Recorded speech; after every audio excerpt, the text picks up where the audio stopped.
Générie, je m'appelle John, je suis dans l'équipe de leadership à Fireplace.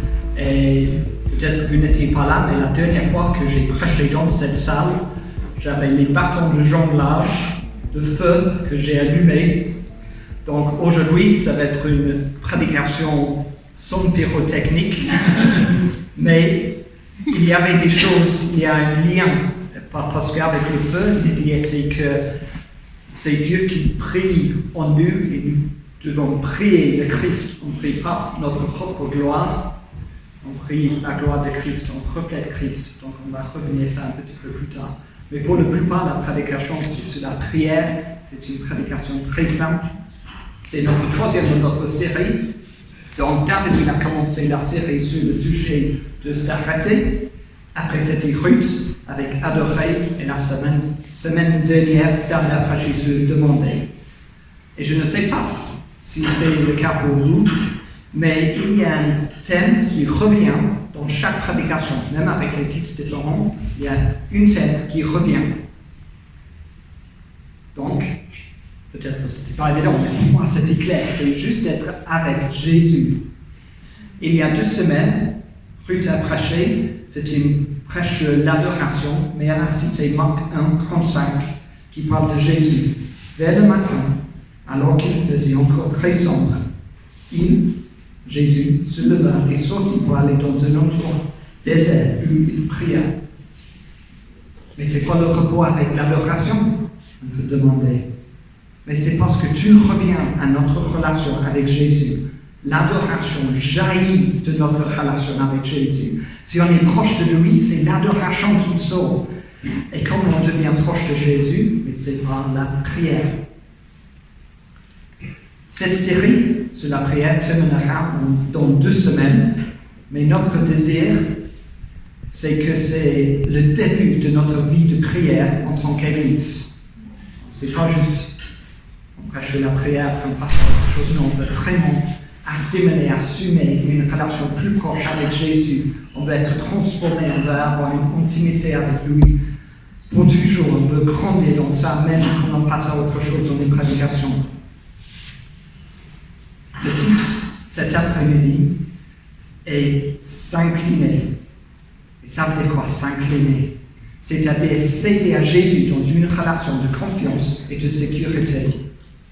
En suivant le livre de Pete Greig, Priez tout simplement, je lui partage 3 actes pour s'incliner. Ils sont sur l'écran bientôt. Voilà. Contemplation, écoute et confession. Et merci à Ruth. Elle a insisté sur la confession pendant la louange et je pense que Dieu met son doigt sur ça. Et je sais en un moment un peu de silence pour confesser nos péchés. Peut-être que vous tenez encore à quelque chose, vous ne voulez pas lâcher un péché. Et donc à la fin, c'était déjà prévu, je ne vais pas modifier les choses, c'était prévu, on va avoir un temps pour se confesser.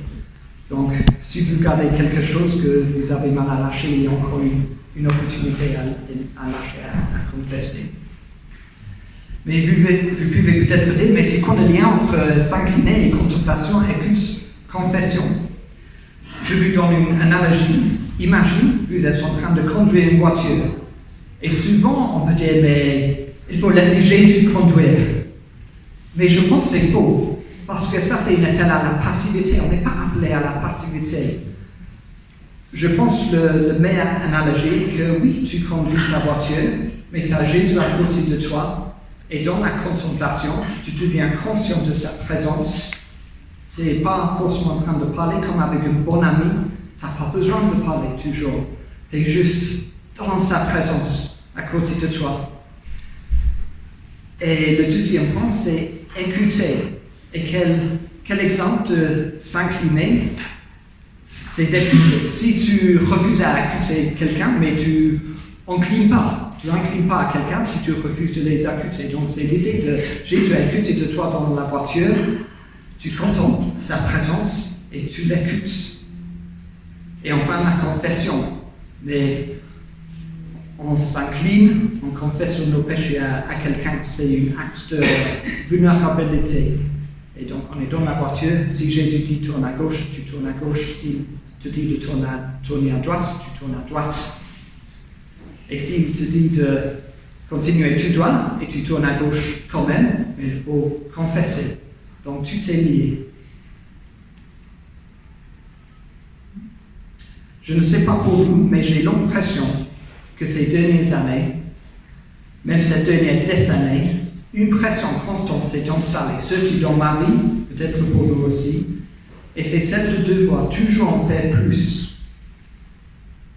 Au travail, aller au-delà des attentes, il faut développer son ressources professionnelles, et pas seulement au travail, à l'église, participer à tel événement, puis à tel autre. Il faut trouver un conjoint, vivre ensuite une vie de couple idéale, faite de rendez-vous romantiques parfaits, être un bon papa, une bonne maman, s'investir dans l'école de ses enfants, maintenir une maison digne du magazine et rester heureux. C'est épuisant.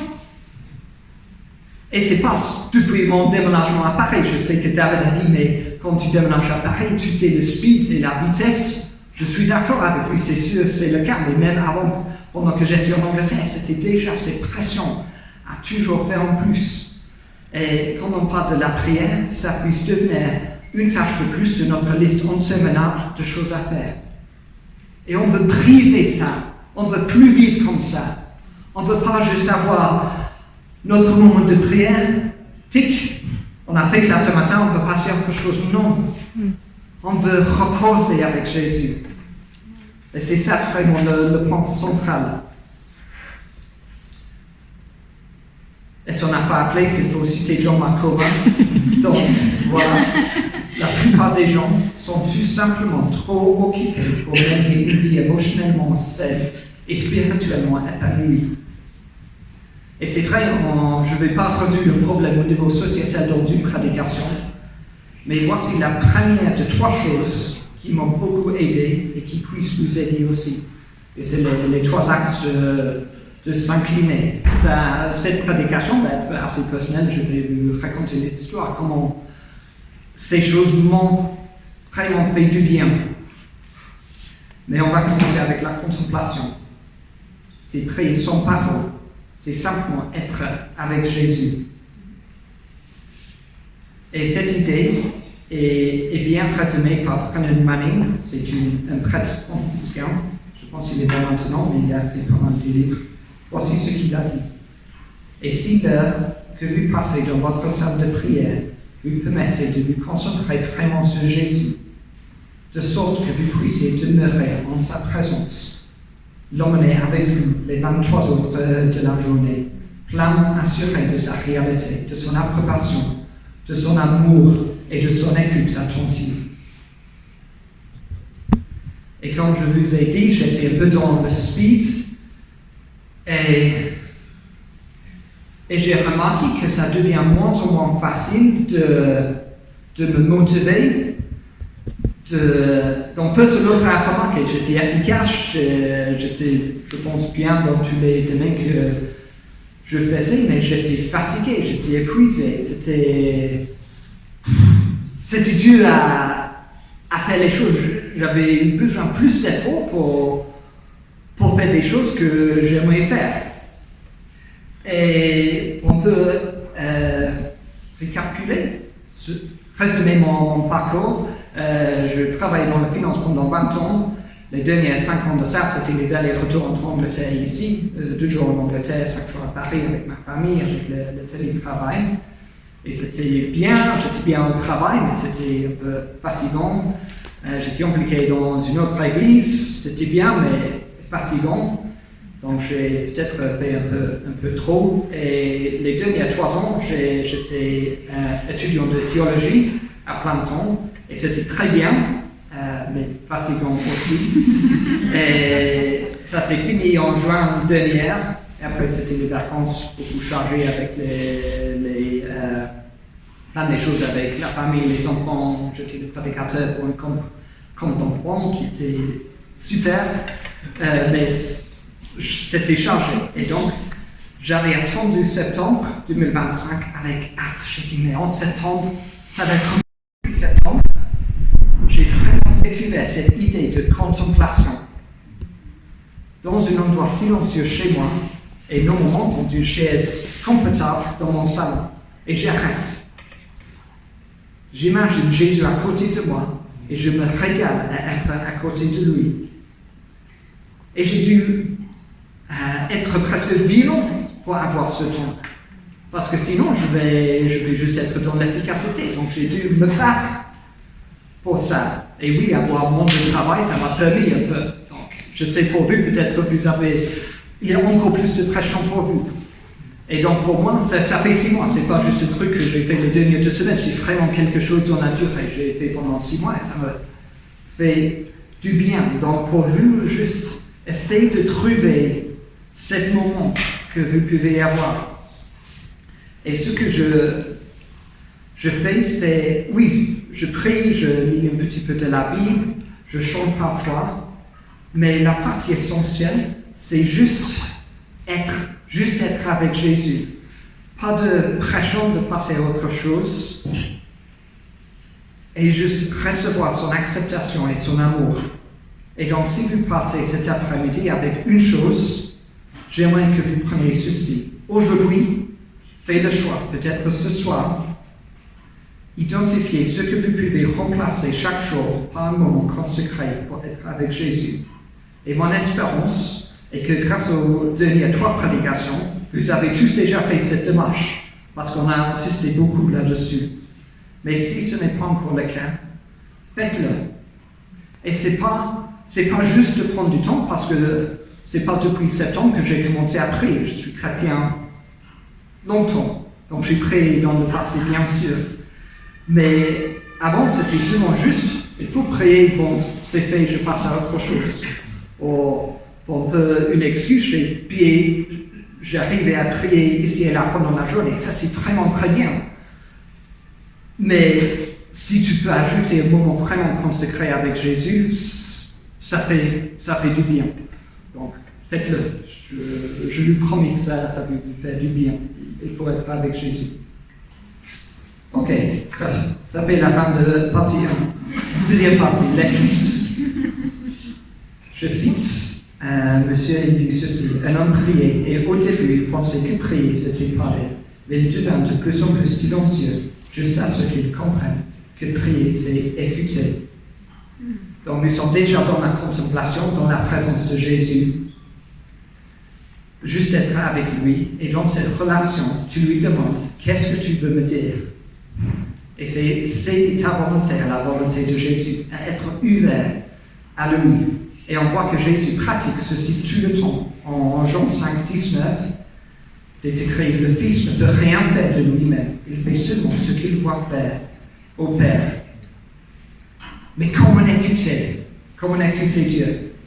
Il y a plein de moyens, et je ne vais pas tous expliquer, parce qu'il faut terminer, il y a déjà 5 minutes, donc ça va être compliqué.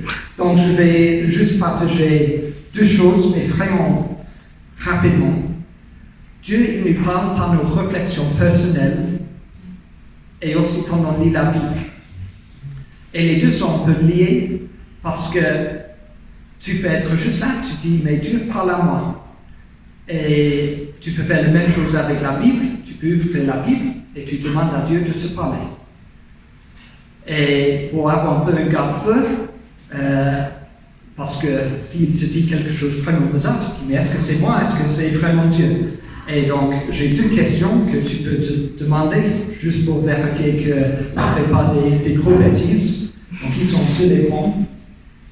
Voilà, je vais lui laisser. Donc, je vais lire pour le Jésus agit-il ainsi. Si j'allais dans ce sens, l'action qui en résulterait reflèterait son caractère. Ferait-il ce genre de choses? Et deuxièmement, qu'arriverait-il si je me trompais? Si la réponse est, ce serait une catastrophe, il vaut mieux s'arrêter, prier et demander conseil à d'autres chrétiens. Donc il faut être sage, mais il faut aussi écouter, parce que si tu ne demandes pas, mais peut-être tu passes à côté de ce que Dieu veut te parler. Et pour moi, les choses que je reçois vraiment le plus, c'est que Dieu m'aime et il est là avec moi.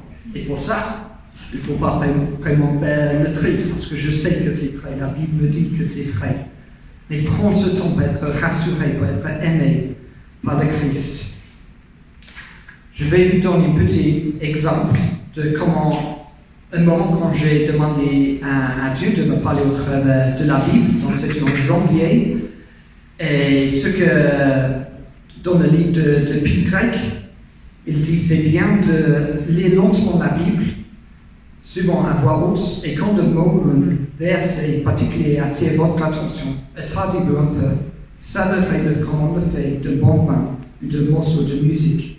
Et donc c'est ce que j'ai fait en janvier, j'ai fait depuis aussi, mais Dieu m'a vraiment parlé au travers d'Isaïe 60, verset 1.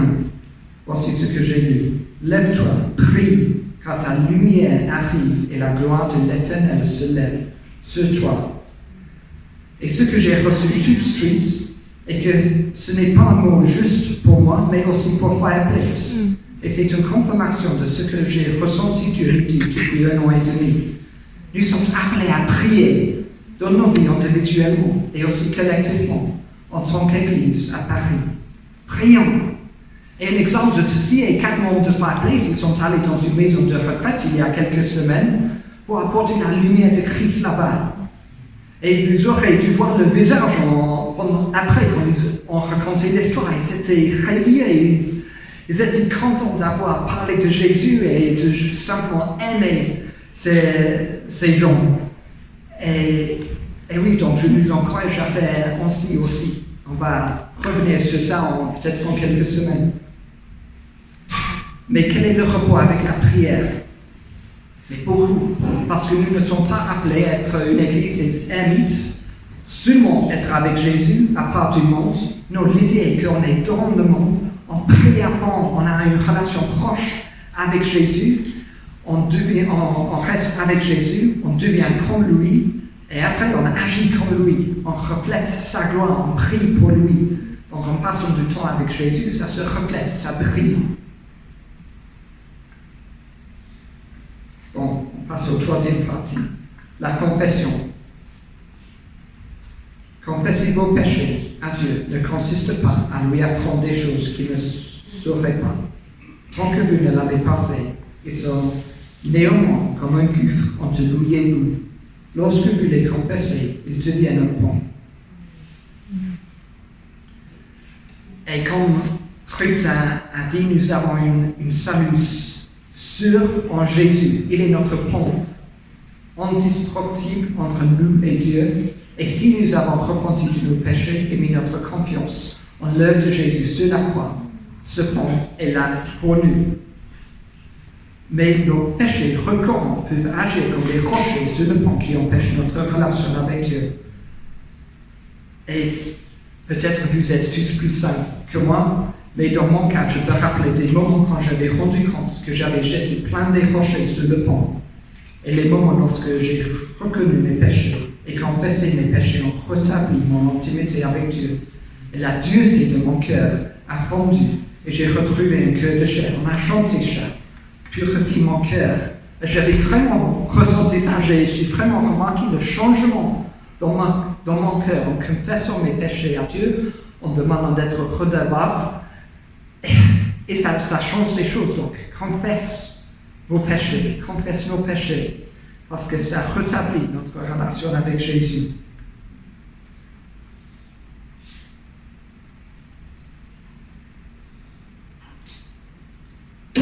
Je conclue.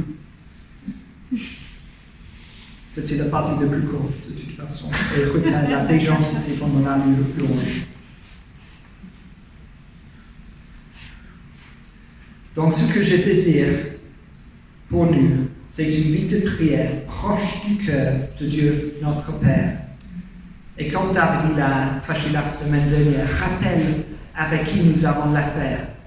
Notre Dieu, c'est notre Père Céleste, il est un bon Père. Il est pour nous. Donc nous pouvons venir à lui sans crainte. Parce qu'il ne va pas porter de jugement. Il va accepter notre confession. et leur relation est rétablie. Donc nous voulons être comme Jésus, mais lui, il se retirait dans des endroits solitaires et priait.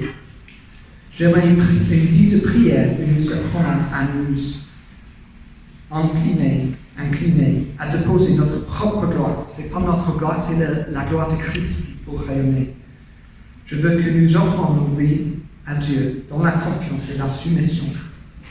Je voudrais une vie de prière où nous prenons le temps de contempler Jésus, où nous demeurons dans sa présence, où nous recevons son amour et son plaisir, et où nous goûtons la joie d'être simplement avec lui.